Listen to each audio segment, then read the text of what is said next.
So should people be asking their financial planner about setting up a fund? Absolutely.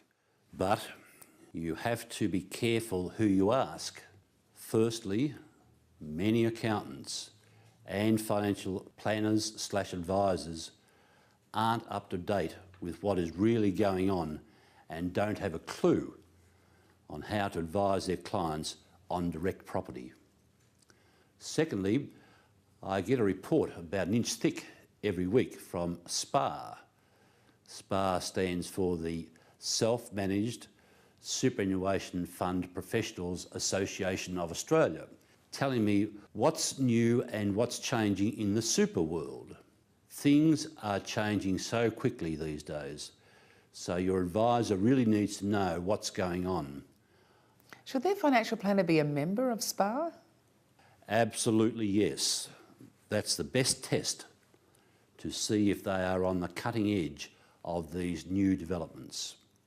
Just be aware of who you choose, because a few years back the government changed the laws to allow insurance agents to become financial planners. Wow! And that has really caused a lot of trouble for a lot of people. Grill your financial planner about their background, their qualifications, their experience. Do not choose lightly. It's your future they're gambling with, and particularly gambling in the share market. It's always important to get good financial advice, of course, but it seems to be of paramount importance when it comes to self-managed super. Why is that, Kelvin? They have to know what they're doing. For a start, you must set up the fund correctly. The setup is very, very important, and this is where lots of people come undone. If you don't, you can lose up to half your fund in penalties and fines, simply because the fund was set up incorrectly or may be declared non-complying by ATO. So it's not something you should be buying as an off-the-shelf package off the internet or something like that? Absolutely not. It might be called self-managed super, but it doesn't mean you have to manage it yourself. It's being penny wise but pound foolish. So how should a self-managed fund be set up? Firstly, the self-managed super fund is a trust. A trust is just like a holding vehicle, like a company, whereby the property you buy is held by the trust, that is the superannuation fund, for the benefit of the trustees. In other words, for you and your family. You're wearing two hats. You're wearing a hat as the trustee who has control of your money, but solely and exclusively for the purpose of your family's future financial welfare. Who can be the trustees? Now, the trustees could be you, your spouse, your business partner, brother, sister, child, or best friend. It can be anybody you choose, but just be careful who you choose. How many trustees can you have in the super fund? You can have 4 trustees in each super fund now.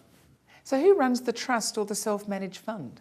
The trust is always governed by the terms of the trust document, which is set out in a document called the deed form, which is a legal document that lays down what you can and can't do.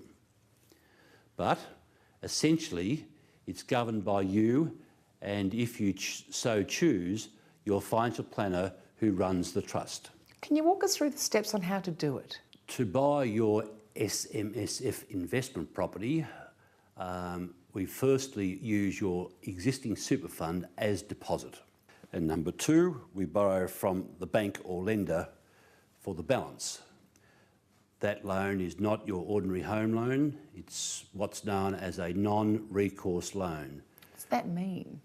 It's a fancy way of saying if you default on paying the interest on your loan, the bank will not come after you personally, but will come after your super fund and the assets it holds. So this is a good thing. A non-recourse loan protects your personal assets should you run into trouble financially. Yes, it certainly is, and that's why the government has called them non-recourse loans, so that your other assets are protected if there's any downward trend like there has been in the share markets of recent years.